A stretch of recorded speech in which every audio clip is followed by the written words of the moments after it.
ಡಿ.ಕೆ. ಶಿವಕುಮಾರ್ ಎಂಬ ಹೆಸರಿನಾದ ನಾನು ರಾಜ್ಯದಲ್ಲಿ ಇನ್ಮುಂದೆ ಮುಖ್ಯಮಂತ್ರಿ ಡಿ.ಕೆ. ಶಿವಕುಮಾರ್ ದರ್ಬಾರ್ನ ಯುಗಾರಂಭ.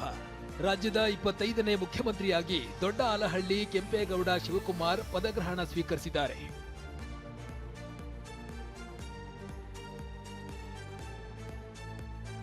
ಲೋಕಭವನದ ಗಾಜಿನ ಮನೆಯಲ್ಲಿ ಡಿ.ಕೆ. ಶಿವಕುಮಾರ್ ಸಿಎಂ ಪ್ರಮಾಣ ವಚನ ಕಾರ್ಯಕ್ರಮ ನೆರವೇರಿತು. ರಾಜ್ಯಪಾಲ ಥಾವರ್ ಚಂದ್ ಗೆಹ್ಲೋಟ್ ಪ್ರತಿಜ್ಞಾವಿಧಿ ಬೋಧಿಸಿದ್ದು, ವೀರಗಂಗಾಧರ ಅಜ್ಜಯ್ಯನ ಹೆಸರಿನಲ್ಲಿ ಡಿ.ಕೆ. ಪ್ರತಿಜ್ಞಾವಿಧಿಯನ್ನ ಸ್ವೀಕರಿಸಿದರು. ಡಿ.ಕೆ. ಶಿವಕುಮಾರ್ ಎಂಬ ಹೆಸರಿನಾದ ನಾನು ಕಾನೂನು ಮೂಲಕ ಸ್ಥಾಪಿತವಾದ ಭಾರತದ ಸಂವಿಧಾನ ವಿಷಯದಲ್ಲಿ ನಿಜವಾದ ಶ್ರದ್ಧೆ ಮತ್ತು ನಿಷ್ಠೆಯನ್ನು ಹೊಂದಿರುತ್ತೇನೆಂದು, ನಾನು ಭಾರತದ ಸಾರ್ವಭೌಮತ್ವವನ್ನು ಮತ್ತು ಅಖಂಡತೆಯನ್ನು ಎತ್ತಿ ಹಿಡಿಯುತ್ತೇನೆಂದು ಮತ್ತು ಕರ್ನಾಟಕ ರಾಜ್ಯದ ಮುಖ್ಯಮಂತ್ರಿಯಾಗಿ ನನ್ನ ಕರ್ತವ್ಯವನ್ನು ಶ್ರದ್ಧಾಪೂರ್ವಕವಾಗಿ ಮತ್ತು ಅಂತಃಕರಣಪೂರ್ವಕವಾಗಿ ನಿರ್ವಹಿಸುತ್ತೇನೆಂದು, ಭಯ ಅಥವಾ ಪಕ್ಷಾತೀತವಲ್ಲದೆ ರಾಗ ದ್ವೇಷವಿಲ್ಲದೆ ಎಲ್ಲ ಬಗೆಯ ಜನರಿಗೆ ಸಂವಿಧಾನಕ್ಕೆ ಮತ್ತು ಕಾನೂನಿಗೆ ಅನುಸಾರವಾಗಿ ನ್ಯಾಯಯುತವಾಗಿ ಮಾಡುತ್ತೇನೆಂದು ನನ್ನ ಅಜ್ಜ ಗಂಗಾಧರಜ್ಜನ ಹೆಸರಿನಲ್ಲಿ. ಎಐಸಿಸಿ ಅಧ್ಯಕ್ಷ ಮಲ್ಲಿಕಾರ್ಜುನ ಖರ್ಗೆ, ಲೋಕಸಭೆ ವಿಪಕ್ಷ ನಾಯಕ ರಾಹುಲ್ ಗಾಂಧಿ, ಕಾಂಗ್ರೆಸ್ ರಾಷ್ಟ್ರೀಯ ಪ್ರಧಾನ ಕಾರ್ಯದರ್ಶಿ ಕೆಸಿ ವೇಣುಗೋಪಾಲ್, ಕರ್ನಾಟಕ ಕಾಂಗ್ರೆಸ್ ಉಸ್ತುವಾರಿ ರಣದೀಪ್ ಸಿಂಗ್ ಸುರ್ಜೇವಾಲಾ, ಮಾಜಿ ಸಿಎಂ ಸಿದ್ದರಾಮಯ್ಯ ಸೇರಿದಂತೆ ಅನೇಕ ನಾಯಕರು, ಸ್ವಾಮೀಜಿಗಳು ಕಾರ್ಯಕ್ರಮಕ್ಕೆ ಸಾಕ್ಷಿಯಾದರು. ರೇಷ್ಮೆ ಪಂಚೆ, ಜುಬ್ಬಾ, ಶಲ್ಯ ಧರಿಸಿ ಬಂದ ಡಿಕೆಗೆ ಸಂಜೆ 4:05 ಶುಭ ಗಳಿಗೆಯಲ್ಲಿ ರಾಜ್ಯದ 25ನೇ ಮುಖ್ಯಮಂತ್ರಿಯಾಗಿ ಪಟ್ಟಾಭಿಷೇಕ ನಡೆಯಿತು. ನಾನು ಡಿ.ಕೆ. ಶಿವಕುಮಾರ್ ಎಂಬ ಹೆಸರಿನಾದ ನಾನು ಕರ್ನಾಟಕ ರಾಜ್ಯದ ಮುಖ್ಯಮಂತ್ರಿಯಾಗಿ ನನ್ನ ಕರ್ತವ್ಯವನ್ನು ಶ್ರದ್ಧಾಪೂರ್ವಕವಾಗಿ ಗಂಗಾಧರಜ್ಜನ ಹೆಸರಿನಲ್ಲಿ ಪ್ರಮಾಣ ಮಾಡುತ್ತೇನೆ.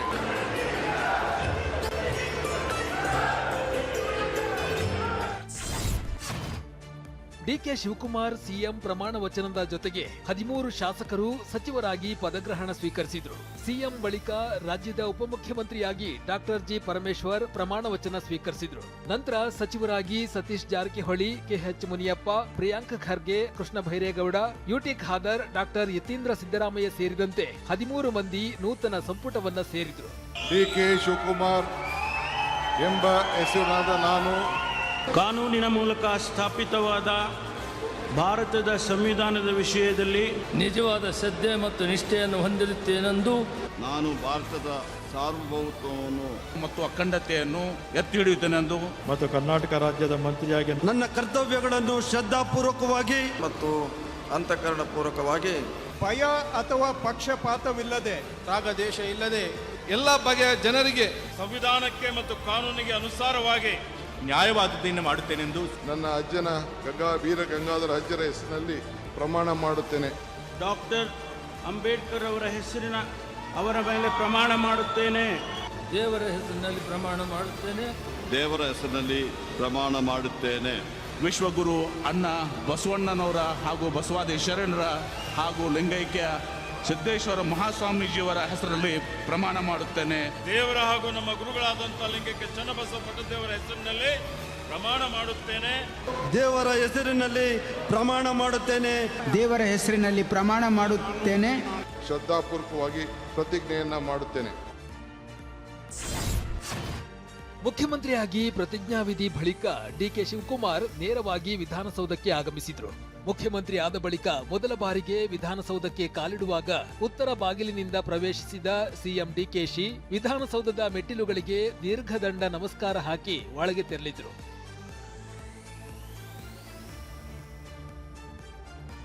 ಇದಕ್ಕೂ ಮುನ್ನ ಅಂಬೇಡ್ಕರ್ ಪ್ರತಿಮೆ, ಬಸವಣ್ಣನ ಫೋಟೋ, ಕೆಂಪೇಗೌಡರ ಪ್ರತಿಮೆ ಮತ್ತು ಜವಾಹರ್ಲಾಲ್ ನೆಹರು ಪ್ರತಿಮೆಗೆ ಪುಷ್ಪಾರ್ಚನೆ ಮಾಡಿದ್ರು.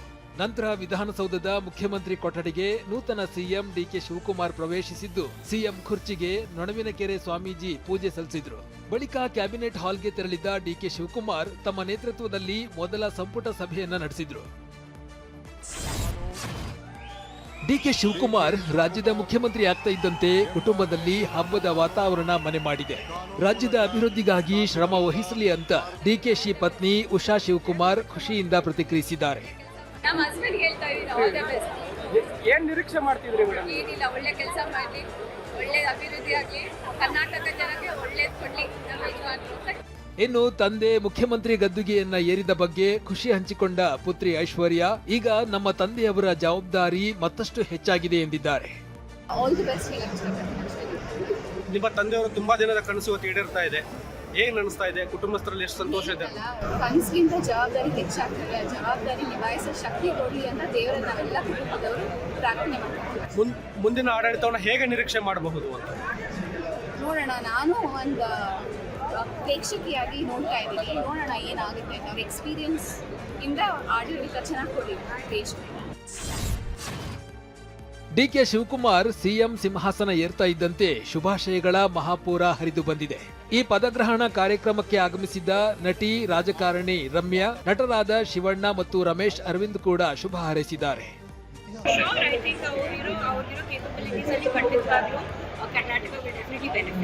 ಅವರು ಸಿಎಂ ಆಗಿರೋ ಕಾರಣದಿಂದ ನೀವೇನಾದ್ರೂ ಪಾಲಿಟಿಕ್ಸ್ಗೆ ಮತ್ತೆ ವಾಪಸ್ ರಾಜಕಾರಣ ಬರೋದಿದೆಯಾ?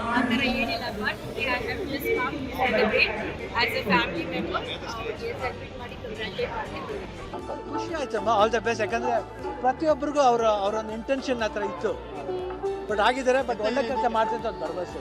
ಹೊಸ ಮುಖ್ಯಮಂತ್ರಿ ಬರ್ತಾ ಇದ್ದಾರೆ ಅಂದ್ರೆ ಅದಕ್ಕೆ ಸ್ವಾಗತ ಮಾಡಬೇಕು, ನಾವು ಬೆಸ್ಟ್ ವಿಶಸ್ ಕೋರಬೇಕು. ಅದು ಮನುಷ್ಯನ ನಿಯಮ ಅಲ್ವಾ? ಜನಗಳಿಗೆ ಏನು ಇಂಪಾರ್ಟೆಂಟ್, ಎಸ್ಪೆಷಲಿ ಫಾರ್ಮರ್ಸ್, ರೈತರ ಬಗ್ಗೆ ಸ್ವಲ್ಪ ಗಮನ ಕೊಡಬೇಕು. ಹಾಗೂ ಏನಂತೀವಿ, ಎಜುಕೇಷನ್ ಬಗ್ಗೆ ಗಮನ ಕೊಡಬೇಕು. ಇತಿಹಾಸ ಮೆಚ್ಚುವಂತ ಒಂದು ಸರ್ಕಾರವನ್ನ DK ಸಾಹೇಬರು ನಮ್ಮೆಲ್ಲರೂ ಕೊಡಲಿ. ಆ್ಯಂಡ್ ಈಗಿನ ಪೀಳಿಗೆ ಮಾತ್ರ ಅಲ್ಲ, ಇನ್ನು ಹುಟ್ಟದೇ ಇರೋ ಪೀಳಿಗೆ ಕೂಡ ಮುಂದೆ ಇವ್ರು ಮಾಡಿದಂಥ ಸಾಧನೆಗಳ ಬಗ್ಗೆ ಮಾತಾಡಬೇಕು. ಇನ್ನೊಂದೆಡೆ ಡಿಕೆ ಪ್ರಮಾಣ ವಚನಕ್ಕೂ ಮುನ್ನ ಕಾಂಗ್ರೆಸ್ ಅಧಿನಾಯಕಿ ಸೋನಿಯಾ ಗಾಂಧಿ ಕರೆ ಮಾಡಿ ಶುಭ ಕೋರಿದ್ದಾರೆ. ಕರ್ನಾಟಕವನ್ನ ಯಶಸ್ವಿಯಾಗಿ ಮುನ್ನಡೆಸುತ್ತೀರಿ ಎಂಬ ವಿಶ್ವಾಸವಿದೆ, ಎಲ್ಲರನ್ನೂ ಒಟ್ಟಿಗೆ ಕರೆದೊಯ್ಯಿರಿ ಅಂತ ಸಲಹೆಯನ್ನ ನೀಡಿದ್ದಾರೆ.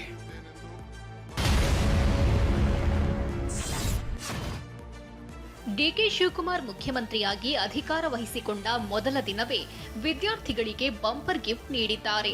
ಸಿಎಂ ಆದ ಬಳಿಕ ವಿಧಾನಸೌಧದಲ್ಲಿ ಮೊದಲ ಸುದ್ದಿಗೋಷ್ಠಿ ನಡೆಸಿದ ಡಿಕೆ ಶಿವಕುಮಾರ್ ಈ 6 ಘೋಷಣೆಗಳನ್ನ ಪ್ರಕಟಿಸಿದ್ರು. ಎಲ್ಲ ವಿದ್ಯಾರ್ಥಿಗಳು ಯಾರೇ ಆಗಿರಲಿ ವಿದ್ಯಾರ್ಥಿಗಳು, ಸೊ ಕಾಲೇಜಿವರೆಗೂ ಕೂಡ ಯಾರ್ಯಾರು ವಿದ್ಯಾರ್ಥಿ, ಕಾಲೇಜ್ ಇರ್ಬೋದು, PG ಇರ್ಬೋದು, PUC ಇರ್ಬೋದು, SSLC ಇರ್ಬೋದು, ಎಲ್ಲ ಪಾಸ್ಗಳನ್ನು ಏನು ನಾವು ಕೊಡ್ತಾ ಇದ್ದೇವೆ ಅದಕ್ಕೆ ಯಾರಿಗೂ ಕೂಡ ಚಾರ್ಜ್ ಮಾಡದೆ ಫ್ರೀಯಾಗೆ ವಿದ್ಯಾರ್ಥಿಗಳಿಗೆ ಫ್ರೀ ಬಸ್ ಪಾಸನ್ನು ಕೊಡ್ತೇವೆ. ಇನ್ನು ಭಾರತ್ ಜೋಡೋ ಯುವಕರ ಸಂಘ ರಚನೆ ಮಾಡಿ 10 ಲಕ್ಷ ರೂಪಾಯಿ ಪ್ರೋತ್ಸಾಹ ಧನ ನೀಡೋದಾಗಿ ಪ್ರಕಟಿಸಿದ್ದಾರೆ. ಉದ್ಯೋಗ ಸಮಸ್ಯೆ ನಿವಾರಣೆಗೂ ಖಾಸಗಿ ವಲಯದಲ್ಲಿ ಹೊಸ ಯೋಜನೆ ಜಾರಿಗೆ ತರೋದಾಗಿ ಘೋಷಿಸಿದ್ದಾರೆ. ಒಂದು 10,000 ಭಾರತ್ ಜೋಡೋ ಯುವಕ ಸಂಘಗಳನ್ನು ರಚನೆ ಮಾಡಬೇಕು ಅಂತೇಳಿ ತೀರ್ಮಾನವನ್ನು ಮಾಡಿದ್ದೇವೆ. ಸರ್ಕಾರ ಹಣ ಕೊಡ್ತದೆ, ಸೊ ಯೂತ್ ಕ್ಲಬ್ಸು ನಡೀತದೆ. ಸೊ ಅವರೆಲ್ಲ ಸಂಘಟನೆ ಆಗಿ ಅವರು ಆದಷ್ಟು ಬೇರೆ ಬೇರೆ ಚಟುವಟಿಕೆಗಳಿಗೆಲ್ಲ ಸ್ವಲ್ಪ ಹೋಗದೆ, ಸೊ ಈ ಆಟ ಪಾಠಗಳು ಮತ್ತು ನಮ್ಮ ಕಲ್ಚರ್ ಏನಿದೆ, ನಮ್ಮ ಇತಿಹಾಸ ಏನಿದೆ, ಅವೆಲ್ಲ ಕೂಡ ಅವ್ರ ಹತ್ರಲ್ಲಿ ತೊಡಗಿಸ್ಕೊಳ್ಳಿ ಅನ್ನೋ ದೃಷ್ಟಿಯಿಂದ ಒಂದು ಪ್ರೈವೇಟ್, ನಮ್ಮ ಸರ್ಕಾರನೇ ಪ್ರೈವೇಟಲ್ಲಿ ಯಾರು ಇಲ್ಲಿ ಉದ್ಯೋಗವನ್ನು ಹುಡುಕ್ತಾ ಇದ್ದಾರೆ ನಮ್ಮ ಯುವಕರಿಗೆ, ಅವ್ರಿಗೆ ಅನುಕೂಲ ಆಗಬೇಕು. ಸೊ ಅದಕ್ಕೆ ಹಿಂದೆ ಎಲ್ಲ ಗೌರ್ಮೆಂಟಲ್ಲಿ ಒಂದು ಎಂಪ್ಲಾಯ್ಮೆಂಟ್ ಎಕ್ಸ್ಚೇಂಜ್ ಅಂತಿತ್ತು, ಮುಂದಕ್ಕೆ ಪ್ರೈವೇಟ್ ಎಂಪ್ಲಾಯ್ಮೆಂಟ್ ಎಕ್ಸ್ಚೇಂಜ್. ಎಲ್ಲರೂ ಕೂಡ ಇಲ್ಲಿ ಅವ್ರದ್ದು ಎಷ್ಟು ಎಂಪ್ಲಾಯ್ಮೆಂಟ್ ಬೇಕು ಅನ್ನೋದು ರಿಜಿಸ್ಟರ್ ಮಾಡ್ಕೋಬೇಕು. ವಿದ್ಯಾರ್ಥಿಗಳು ಮಾಡುವ ಒಂದು ಫೆಸಿಲಿಟಿ ಸೆಂಟರ್, ಟ್ರೈನಿಂಗ್ ಕೂಡ ನಾವೇ ಮಾಡಿ, ನಾವೇ ಆ ಹುಡುಗರುಗಳನ್ನ ತಯಾರು ಮಾಡಿ ಅದಕ್ಕೆ ತಕ್ಕಂಥ, ಬಟ್ ಅದರಲ್ಲಿ ಕರ್ನಾಟಕ ರಾಜ್ಯದವ್ರಿಗೆ ಹೆಚ್ಚಿಗೆ ಪಾಲನ್ನು ಕೊಡಬೇಕಾಗ್ತದೆ. ಸಿಎಂ ಆಗ್ತಿದ್ದಂತೆ ಬೆಂಗಳೂರು ಜನರಿಗೆ ಡಿಕೆ ಶಿವಕುಮಾರ್ ಗುಡ್ ನ್ಯೂಸ್ ಕೊಟ್ಟಿದ್ದಾರೆ. 2,500 ಚದರ ಅಡಿವರೆಗಿನ ಮನೆಗಳಿಗೆ ಓಸಿ ವಿನಾಯಿತಿ ನೀಡಲಾಗುವುದು ಅಂತ ಸಿಎಂ ಘೋಷಿಸಿದ್ದಾರೆ. ಈ ಮೂಲಕ 2,500 ಚದರ ಅಡಿ ವಿಸ್ತೀರ್ಣ ಕಟ್ಟಡಕ್ಕೆ ನೀರಿನ ಸಂಪರ್ಕ, ವಿದ್ಯುತ್ ಸಂಪರ್ಕ ಸಿಗದೆ ವರ್ಷಗಳ ಕಾಲ ಕಾದಿದ್ದ ಜನರಿಗೆ ರಿಲೀಫ್ ನೀಡಲಾಗಿದೆ. ಇನ್ನು ಬಿ ಖಾತೆಯಿಂದ ಎ ಖಾತೆ ಯೋಜನೆಯನ್ನ ಇಡೀ ರಾಜ್ಯಕ್ಕೆ ವಿಸ್ತರಿಸಲಾಗಿದೆ ಅಂತ ಸಿಎಂ ಘೋಷಿಸಿದ್ದಾರೆ. ಬೆಂಗಳೂರು ನಗರದಲ್ಲೂ ಕರೆಂಟ್ ಕೊಡ್ತಾ ಇಲ್ಲ, ಯಾಕೆಂದ್ರೆ ನಾವು OC ಇಲ್ಲ, CC ಇಲ್ಲದೆ ಯಾರು ಕೊಡೋಕ್ಕಾಗಲ್ಲ ಅನ್ನೋದು ಕೂಡ ಇದೆ. ಸೊ ಅದಕ್ಕೆ ಇವತ್ತು ಚರ್ಚೆ ಮಾಡಿದ್ದೇವೆ. ಸೊ ಅದಕ್ಕೆ 2,500 ಅಡಿವರೆಗೂ 2,500 ಇಡೋದು, ಒಂದು 20% ಆಚೆ ಈಚೆ ಇದ್ದರೂ ಕೂಡ 20% ಅದಕ್ಕೆ ಆಚೆ ಈಚೆ ಇದ್ದರೂ ಕೂಡ ಸೇರಿಸಿ ಒನ್ ಟೈಮ್ 31ನೇ ತಾರೀಕು ಅಂದರೆ ಹೋದ ತಿಂಗಳು 31ನೇ ತಾರೀಕುವರೆಗೂ ಯಾರು ಕಟ್ಟಡಗಳನ್ನು ಕಟ್ಕೊಂಡಿದ್ದಾರೆ, ಅರ್ಜಿ ಹಾಕಿದ್ದಾರೆ, ಸೊ ಅದಕ್ಕೆ ಒಂದು ಅವಕಾಶವನ್ನು ಮಾಡಿಕೊಡ್ಬೇಕು ಅಂತೇಳಿ ನಾವು ತೀರ್ಮಾನವನ್ನು ಮಾಡಿದ್ದೇವೆ. ಇನ್ನು ರಾಜ್ಯದ ಎಲ್ಲ ವಿಧಾನಸಭಾ ಕ್ಷೇತ್ರಗಳಲ್ಲಿ ರಸ್ತೆಗಳ ನಿರ್ಮಾಣ ಮಾಡಲಾಗುವುದು.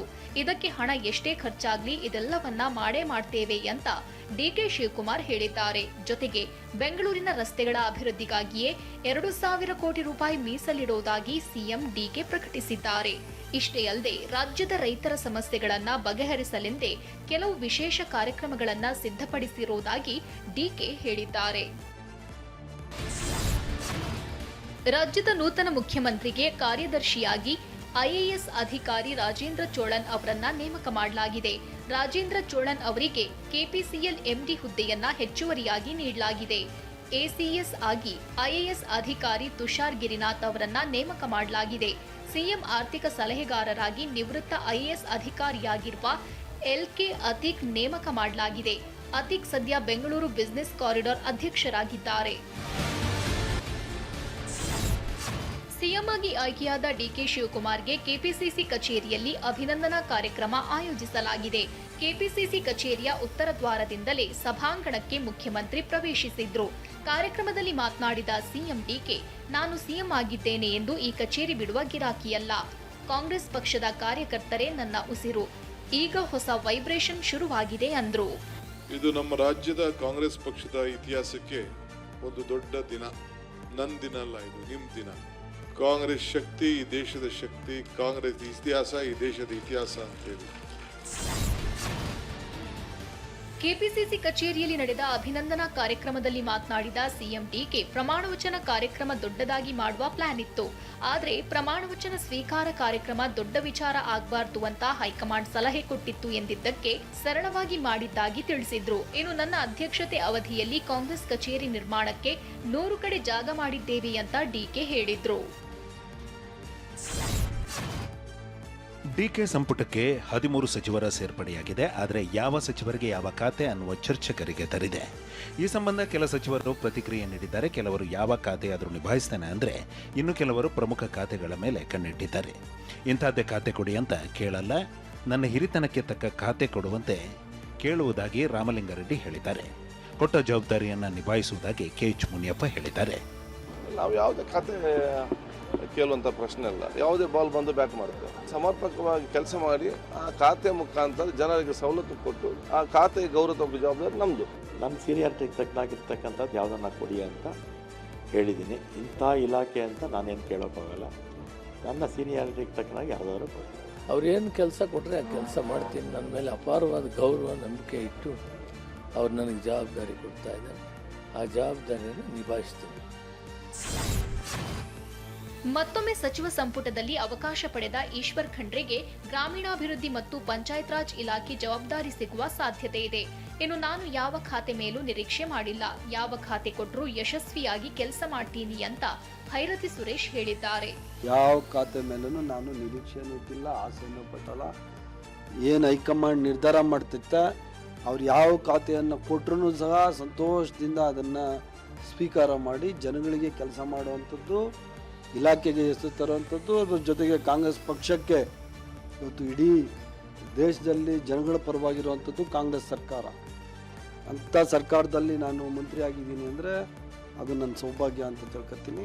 ಇತ್ತ ಶರಣಪ್ರಕಾಶ್ ಪಾಟೀಲ್ ಡಾಕ್ಟರ್ ಆಗಿರೋದ್ರಿಂದ ವೈದ್ಯಕೀಯ ಇಲಾಖೆ ನಿಭಾಯಿಸೋದು ತುಂಬಾ ಅನುಕೂಲವಾಗುತ್ತೆ ಅಂತ ಶರಣಪ್ರಕಾಶ್ ಪಾಟೀಲ್ ಪತ್ನಿ ಡಾಕ್ಟರ್ ಭಾಗ್ಯಶ್ರೀ ಪಾಟೀಲ್ ಹೇಳಿದ್ದಾರೆ.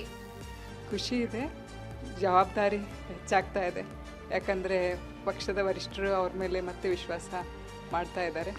ಜವಾಬ್ದಾರಿಯುತ ಕೆಲಸ ಮಾಡೋದು ಅವರು ಯಾವತ್ತಿನಿಂದ ಮಾಡ್ಕೊಂಡೇ ಬಂದಿದ್ದಾರೆ. ಮತ್ತೊಂದೆಡೆ ಕೃಷ್ಣ ಭೈರೇಗೌಡ ಸಚಿವರಾಗಿ ಪ್ರಮಾಣ ವಚನ ಸ್ವೀಕಾರ ಮಾಡಿದ ಮರುಕ್ಷಣವೇ ಕಾಲ್ನಡಿಗೆಯಲ್ಲೇ ವಿಧಾನಸೌಧಕ್ಕೆ ಬಂದಿದ್ದಾರೆ. ನಡೆದುಕೊಂಡು ಬಂದು ವಿಧಾನಸೌಧದಲ್ಲಿ ನಡೆದ ಮೊದಲ ಸಂಪುಟ ಸಭೆಯಲ್ಲಿ ಭಾಗಿಯಾಗಿದ್ದಾರೆ.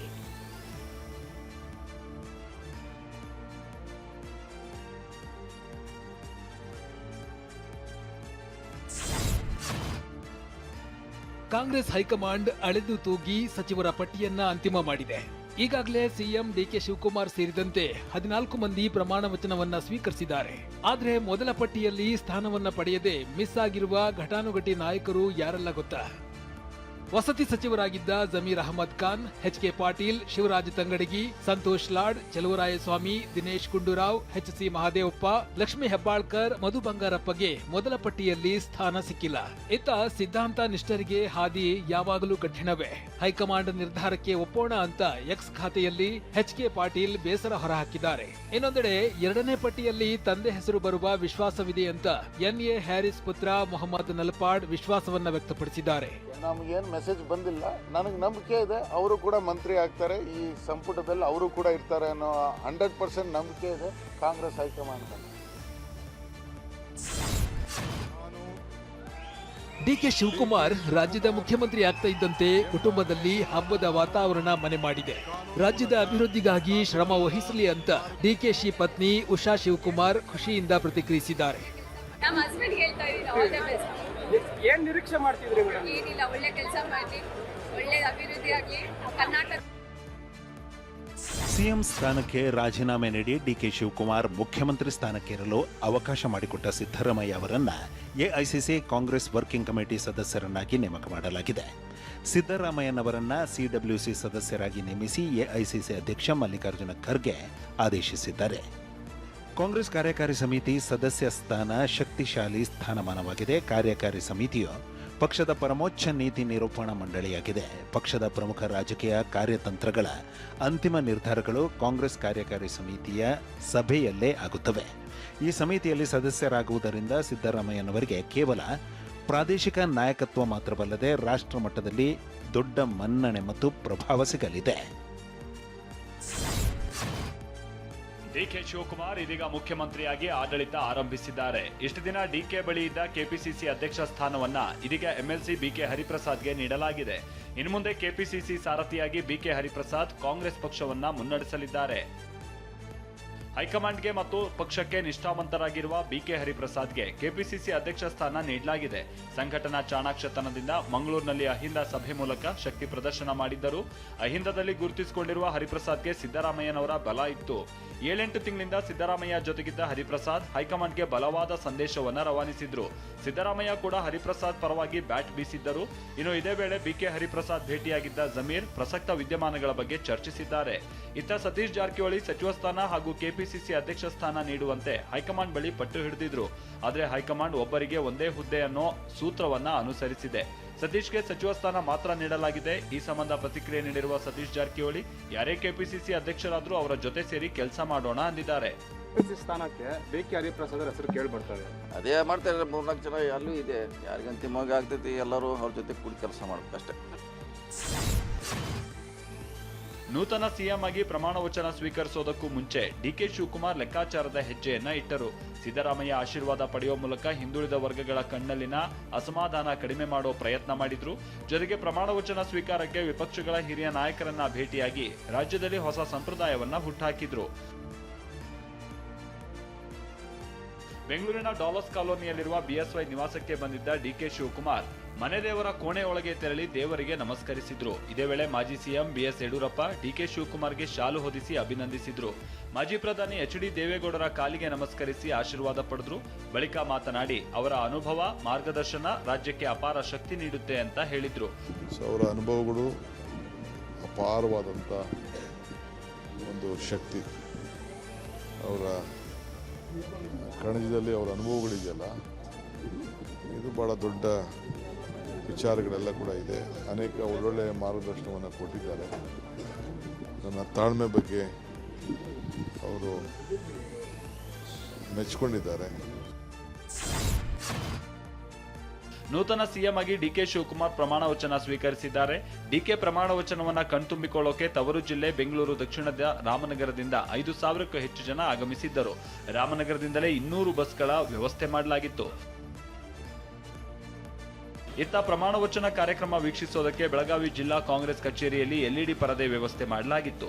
ಶಾಸಕಿ ಲಕ್ಷ್ಮೀ ಹೆಬ್ಬಾಳ್ಕರ್ ಪುತ್ರ ಮೃಣಾಲ್ ಎಲ್ಇಡಿ ಪರದೆ ವ್ಯವಸ್ಥೆಯನ್ನ ಮಾಡಿದ್ದರು. ಸಾವಿರಾರು ಕಾರ್ಯಕರ್ತರು ಕುಳಿತುಕೊಂಡು ನೋಡೋದಕ್ಕೆ ಆಸನದ ವ್ಯವಸ್ಥೆಯನ್ನು ಮಾಡಲಾಗಿತ್ತು.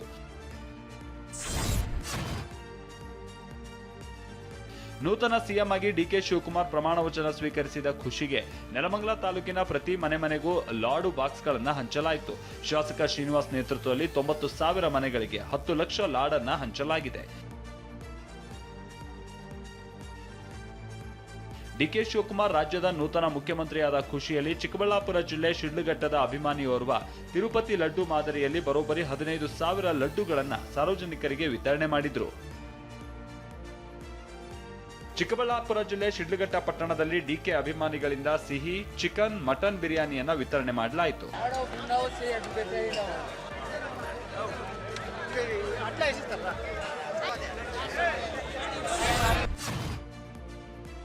ನೂತನ ಸಿಎಂ ಡಿಕೆ ಶಿವಕುಮಾರ್ ರನ್ನ ನೋಡೋಕೆ ಅಭಿಮಾನಿಗಳ ಸಾಗರವೇ ಸೇರಿತ್ತು. ಕಿಸಾನ್ ಕಾಂಗ್ರೆಸ್ ವತಿಯಿಂದ ಡಿಕೆ ಶಿವಕುಮಾರ್ಗೆ 20 ರೂಪಾಯಿ ನೋಟಿನ ಹಾರ ಹಾಕಿ ಗೌರವ ಸಲ್ಲಿಸಲಾಯಿತು. ಡಿಕೆ ಸಿಎಂ ಆಗೋದಕ್ಕೂ ಮುನ್ನ ಯಾದಗಿರಿ ಅಭಿಮಾನಿ Ramesh next CM DK Shivakumar ಅಂತ ಟ್ಯಾಟೂ ಅನ್ನ ಹಾಕಿಸಿಕೊಂಡಿದ್ದ. ನೀವು ಮುಂದೆ ಸಿಎಂ ಆಗ್ಲೇಬೇಕು, ಅದಕ್ಕಾಗಿ ಹಾಕಿಸಿಕೊಂಡಿದ್ದೆ ಅಂತ ಈ ಹಿಂದೆ ರಮೇಶ್ ಹೇಳಿದ್ದ. ಈ ಅಭಿಮಾನಿಯು ಡಿಕೆ ಶಿವಕುಮಾರ್ಗೆ ಶುಭ ಹಾರೈಸೋದಕ್ಕೆ ಬಂದಿದ್ರು. ಡಿಕೆ ಶಿವಕುಮಾರ್ ತಾಯಿ ಜೊತೆಗಿನ ಫೋಟೋವನ್ನ ಅಭಿಮಾನಿಯೋರ್ವ ಡಿಕೆ ಶಿವಕುಮಾರ್ಗೆ ಉಡುಗೊರೆಯಾಗಿ ಕೊಟ್ರು. ಸಿಎಂ ಪದಗ್ರಹಣಕ್ಕೂ ಹಿಂದಿನ ದಿನ ಡಿಕೆ ಶಿವಕುಮಾರ್ ಮಧ್ಯರಾತ್ರಿ 2 ಗಂಟೆವರೆಗೂ ಅಜ್ಜಯ್ಯನ ಮಠದಲ್ಲಿ ಕಳೆದಿದ್ದಾರೆ. ರಾತ್ರಿ 11:40ಕ್ಕೆ ನಾಗರಬಾವಿಯ ಶಾಖಾ ಮಠಕ್ಕೆ ಪತ್ನಿ ಸಮೇತ ಭೇಟಿ ನೀಡಿದ ಡಿಕೆ ಮಠದಲ್ಲೇ ಇದ್ದು ಅಜ್ಜಯ್ಯನ ದರ್ಶನವನ್ನ ಪಡೆದು ತಡರಾತ್ರಿ ನಿವಾಸಕ್ಕೆ ಮರಳಿದ್ರು. ಇನ್ನೊಂದೆಡೆ ಪ್ರಮಾಣ ವಚನ ಸ್ವೀಕಾರಕ್ಕೂ ಮುನ್ನ ಸದಾಶಿವನಗರದ ನಿವಾಸದಲ್ಲಿ ತಾಯಿ ಗೌರಮ್ಮ ಆಶೀರ್ವಾದವನ್ನ ಡಿಕೆಶಿ ಪಡೆದ್ರು. ಡಿಕೆ ಶಿವಕುಮಾರ್ ಸಚಿವ ಸಂಪುಟದಲ್ಲಿ 13 ಸಚಿವರ ಪದಗ್ರಹಣದ ಹಿಂದೆ ಜಾತಿವಾರು ರಣತಂತ್ರ ಜೋರಾಗಿದೆ. ಒಕ್ಕಲಿಗ ಸಮುದಾಯ ಕೋಟಾದಡಿ ಡಿಕೆ ಸೇರಿ 3 ಸ್ಥಾನ, ಲಿಂಗಾಯತ ಕೋಟಾದಡಿ 3 ಮತ್ತು ದಲಿತ ಸಮುದಾಯದಲ್ಲಿ ಪರಮೇಶ್ವರ್ ಸೇರಿ 3 ಸಚಿವಗಿರಿ ನೀಡಲಾಗಿದೆ. ಇನ್ನು 2 ಕುರುಬ ನಾಯಕರು, ಓರ್ವ ಎಸ್ಟಿ, ಓರ್ವ ಮುಸ್ಲಿಂ ಮತ್ತು ಓರ್ವ ಕ್ರಿಶ್ಚಿಯನ್ ಶಾಸಕರಿಗೆ ಸಂಪುಟದಲ್ಲಿ ಸ್ಥಾನ ಸಿಕ್ಕಿದೆ. ಮುಖ್ಯಮಂತ್ರಿಯಾಗಿ ಪ್ರಮಾಣ ವಚನ ಸ್ವೀಕರಿಸಿದ ಬಳಿಕ ಡಿಕೆ ಶಿವಕುಮಾರ್ ಜನರಿಂದ ಜನರಿಗಾಗಿ ಜನರಿಗೋಸ್ಕರ ಅಂತ ಸುದೀರ್ಘ ಪೋಸ್ಟ್ ಹಾಕಿದ್ದಾರೆ. ನನ್ನ ಬದುಕಿನ ಪ್ರತಿ 7 ಬೀಳುಗಳಲ್ಲೂ ಧೈರ್ಯ ತುಂಬಿದ್ದೀರಿ. ನನ್ನ ಹೆಗಲ ಮೇಲೆ ಹೊತ್ತು ಮುನ್ನಡೆಸಿದ ಕೋಟ್ಯಾಂತರ ಜನತೆ ಹಾಗೂ ಕಾರ್ಯಕರ್ತರ ಆಶೀರ್ವಾದದಿಂದ ಸಿಎಂ ಆಗಿ ಪ್ರತಿಜ್ಞಾವಿಧಿ ಸ್ವೀಕರಿಸಿದ್ದೇನೆ. ಈ ಕ್ಷಣದಲ್ಲಿ ನಾನು ನಿಮ್ಮೆಲ್ಲರ ಪ್ರೀತಿ ಹಾಗೂ ವಿಶ್ವಾಸಕ್ಕೆ ತಲೆಬಾಗುತ್ತೇನೆ. ನನ್ನ ಹೆಗಲ ಮೇಲಿರುವುದು ಕೇವಲ ಮುಖ್ಯಮಂತ್ರಿ ಜವಾಬ್ದಾರಿಯಲ್ಲ, ಬದಲಿಗೆ ಕನ್ನಡಿಗರ ಕನಸುಗಳನ್ನು ನನಸು ಮಾಡುವ ಪವಿತ್ರ ಕರ್ತವ್ಯ. ಹೊಸ ಆಲೋಚನೆಗಳೊಂದಿಗೆ ನಮ್ಮ ಹೆಮ್ಮೆಯ ಕರ್ನಾಟಕವನ್ನು ಅಭಿವೃದ್ಧಿಯ ಅತ್ಯುನ್ನತ ಶಿಖರಕ್ಕೆ ಕೊಂಡೊಯ್ಯಬೇಕಿದೆ. ಬನ್ನಿ, ನಮ್ಮ ಭವಿಷ್ಯದ ಪೀಳಿಗೆ ಹೆಮ್ಮೆ ಪಡುವಂತಹ ಸುಂದರ, ಸಮೃದ್ಧ, ಪ್ರಗತಿಪರ ಕರ್ನಾಟಕವನ್ನು ಕಟ್ಟೋಣ. ಜೈ ಹಿಂದ್, ಜೈ ಕರ್ನಾಟಕ. ಹೊಸ ಸಿಎಂ ಪದಗ್ರಹಣದ ಬೆನ್ನಲ್ಲೇ ಪರಿಷತ್ ಸ್ಥಾನಕ್ಕೆ 4 ಅಭ್ಯರ್ಥಿಗಳ ಹೆಸರನ್ನ ಕಾಂಗ್ರೆಸ್ ಘೋಷಿಸಿದೆ. ಬಿಕೆ ಹರಿಪ್ರಸಾದ್, ಪಿವಿ ಮೋಹನ್, ಶಿವಣ್ಣ ಮಳವಳ್ಳಿ ಮತ್ತು ಶಿವಣ್ಣಪ್ಪ ಕಮಕನೂರು ಹೆಸರನ್ನ ಎಐಸಿಸಿ ಪ್ರಕಟಿಸಿದೆ. ಪರಿಷತ್ನ 4 ಸ್ಥಾನಗಳನ್ನ ಒಬಿಸಿ ವರ್ಗಕ್ಕೆ ಕಾಂಗ್ರೆಸ್ ನೀಡಿದೆ. ಈ ಮೂಲಕ ಬಿಜೆಪಿಗೆ ಒಬಿಸಿ ರಾಜಕಾರಣಕ್ಕೆ ಅವಕಾಶ ನೀಡದಂತೆ ಕಾಂಗ್ರೆಸ್ ದಾಳ ಉರುಳಿಸಿದೆ. ನೂತನ ಸಿಎಂ ಆದ ಡಿಕೆ ಶಿವಕುಮಾರ್ ಅವರಿಗೆ ಪ್ರಧಾನಿ ಮೋದಿ ಕನ್ನಡದಲ್ಲೇ ಟ್ವೀಟ್ ಮಾಡಿ ಶುಭಾಶಯ ತಿಳಿಸಿದ್ರು. ನೂತನ ಸಿಎಂ ಆಗಿ ಪ್ರಮಾಣ ವಚನ ಸ್ವೀಕರಿಸಿದ ಡಿಕೆ ಶಿವಕುಮಾರ್ ಅವರಿಗೆ ಅಭಿನಂದನೆಗಳು. ಕೇಂದ್ರವು ಕರ್ನಾಟಕ ಸರ್ಕಾರದೊಂದಿಗೆ ಜನರ ಕಲ್ಯಾಣಕ್ಕಾಗಿ ನಿಕಟವಾಗಿ ಕಾರ್ಯನಿರ್ವಹಿಸಲಿದೆ. ಮತ್ತೊಂದೆಡೆ ನೂತನ ಸಿಎಂ ಡಿಕೆ ಶಿವಕುಮಾರ್ಗೆ ಟ್ವೀಟ್ ಮೂಲಕ ಕೇಂದ್ರ ಸಚಿವ ಎಚ್ಡಿಕೆ ಅಭಿನಂದಿಸಿದ್ದಾರೆ. ನೂತನ ಮುಖ್ಯಮಂತ್ರಿಯಾಗಿ ಪದಗ್ರಹಣ ಸ್ವೀಕರಿಸಿದ ಡಿಕೆ ಶಿವಕುಮಾರ್ ಅವರಿಗೆ ಅಭಿನಂದನೆಗಳು. ತಮಗೆ ದೊರೆತಿರುವ ಅವಕಾಶವನ್ನು ಜನಪರ ಕೆಲಸಗಳು, ಕರ್ನಾಟಕ ರಾಜ್ಯದ ಅಭಿವೃದ್ಧಿಗೆ ಉಪಯೋಗ ಮಾಡಿಕೊಳ್ಳಿ.